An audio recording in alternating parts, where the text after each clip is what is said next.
The poor Honda Ridgeline, they just don't make them like they used to. But when a Honda gets rammed by a Mustang at 60 miles per hour head on, that'll do it. Here we are at our storage and test facility to see what we're testing today. Pizza! Oh yeah. Give me a slice. Alright. Oh, where was I? Yeah, I think I'd rather have that pizza than do this video. Let's start over. Okay, we're at our test facility, see what we're driving this week. Of course, I know what it is already. The redesigned Honda Civic 2022 model. Actually, we have two in the warehouse. We have a gray one, four-door sedan touring with a trunk. We already did a video on that one, so I thought it'd be time to bring out the other one. And what is the difference? Well, number one, instead of silver paint, this has this beautiful red paint, which I prefer. Makes it far, far better looking, in my opinion. And by the way, even though it's been redesigned on the outside, you can see some specific differences. Honestly, I've said it before, Honda Civics all look the same to me. It's not a bad thing, it's just me. It is pretty nice looking though. And the other difference, this is not a sedan with a trunk, it is a sedan with a hatchback. Opens up like so. So people that carry lots of heavy loads, a lot easier to stick it back there than in a small trunk. Like I have here with my emergency tire repair kit. Another advantage of the hatchback is in addition to the automatic transmission, you can order a 6-speed manual gearbox. That's what I thought I was getting, but nope, automatic here. However, we do have a Honda Civic Si Turbo coming.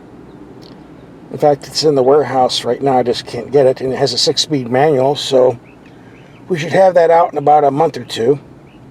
So don't go away, subscribe so you don't miss that video. For now, we're going to have to live with the automatic.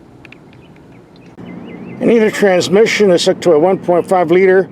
That's a small engine, but puts out 180 horsepower thanks to turbocharging and other technology. Fuel economy is rated at 30 in the city, 37 on the highway, and 33 overall. As always, we'll take it out in the real world and see if that's true. If you want to spend less money, there's a 2.0 liter, put out 158 horsepower. For the base Honda, that runs around $23,000. Of course, the Civic is loaded up with everything, costs a wee bit more. This is the fully loaded SPTRG. I don't remember what that means. I do remember that this vehicle has no options. Everything coming from the factory standard is an all or nothing.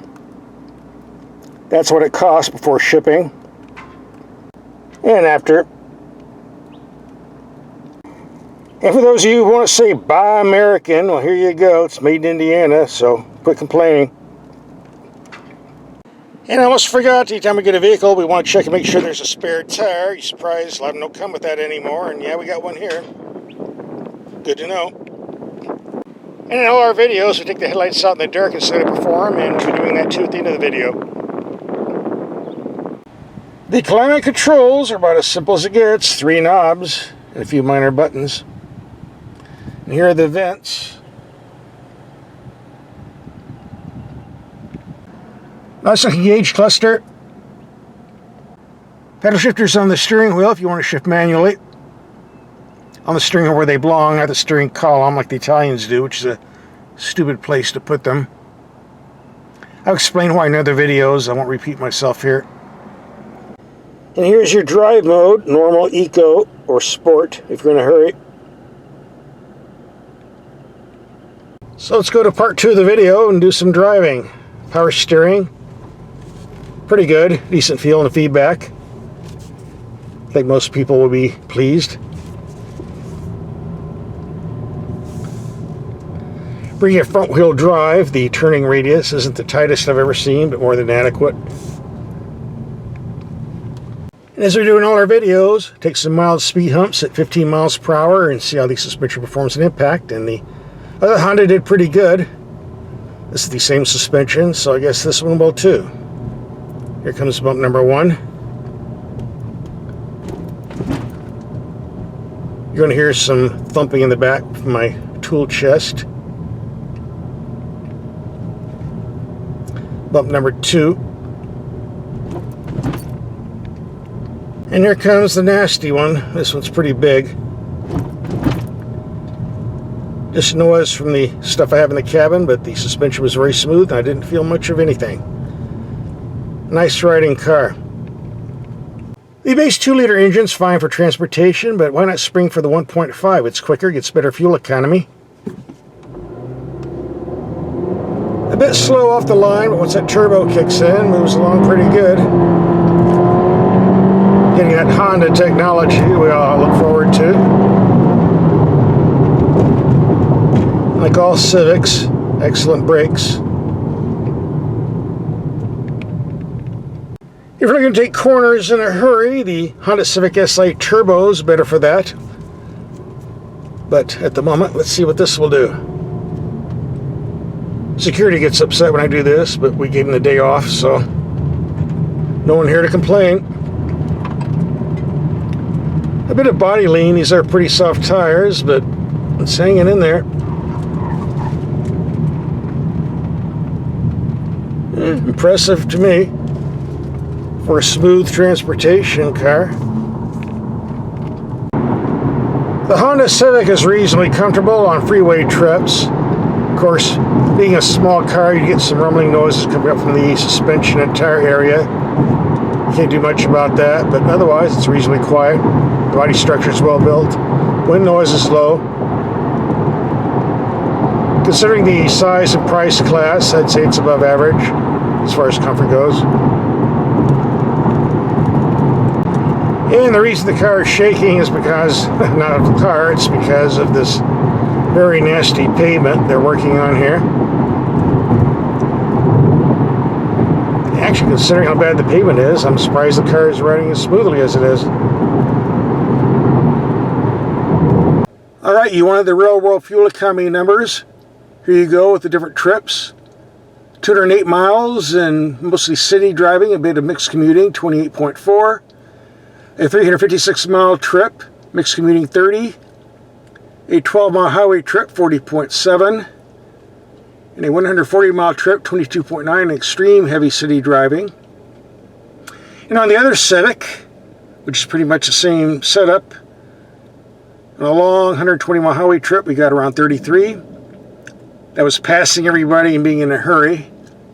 In our return trip with the cruise control set at 70, not passing at all, we got 42 point something. So this is an economical vehicle if you keep your foot off the turbo. And the claim figures can be achieved if you're reasonable enough. Just to note, cruising at 50 miles per hour to get 45.9, a little 14 mile trip. It can be done, but who wants to drive that slow? I don't. Maybe you do. Oop, 45.8. So what's my take on this Honda Civic Hatchback after a week of driving? You know, it's like this. People are always coming to me and saying, hey, I'm looking for a practical car. Something that can hold 4 people, some luggage, doesn't cost much, reliable, durable, isn't going to fall apart when the warranty's gone. I want to keep it 8 to 10 years. What should I buy? And I tell them, get a Honda Civic or a Toyota Corolla. You say, what are you talking about Toyota for and a Honda Review? Well, because the Civic and the Corolla pretty much rule the market in this class, always have, been around forever. Was since the, 1960s and 70s, around in there, if I remember. Very well proven, very well developed. Is so which one to get? Well, if you like the looks of the Honda, get the Honda. If you don't, you get the Toyota Corolla. That's the way it works. Either one's a good buy. As far as getting the sedan with the trunk or the hatchback, it depends on how much gear you're hauling around. People want the hatchback because they want to put heavy loads back there. If you don't, get the one with the trunk. The only decision beyond that, do you want to get a fully loaded Civic for 30 grand or the base for 23? You want your wallet be the judge, but if you're going to keep this car for 8 to 10 years, like many people do, I just spring for the 30 grand. I mean, stretch out your payments for 7 years instead of 4, I guess. Might as well be driving comfortable all that time, right? Now, doing this video, we're going to take the headlights out in the dark and show you what they do, but Not on this particular Civic, because we just did it on the other Civic. Same headlights, same taillights. So we'll just show you the video we did on the other car. Why do it twice? Alright, it's dark enough. Let's see what these do. A lot of bulbs in there. Got the low beams on. The left side's on, right side's on. Oops. That doesn't work. Now in the right setting we have all 3 sections going full blast instead of 2. And here's what the people in the rear view mirror will be looking at. Pretty bright. Very wide. And put the transmission in reverse. Here's what the rear view looks like. Let's see what other choices we have here.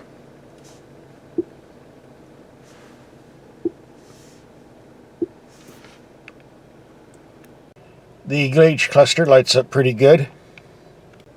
And this isn't an expensive car, not too many bells and whistles, but everything's lit up pretty good.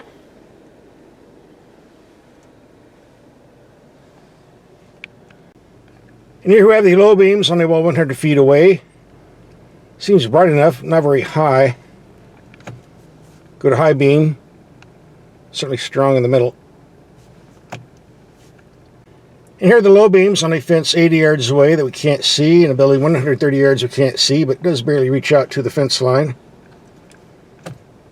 Now we go to the high beams. Nothing fantastic, but more than adequate. Overall, these are pretty good lights, especially considering the price class we're dealing with.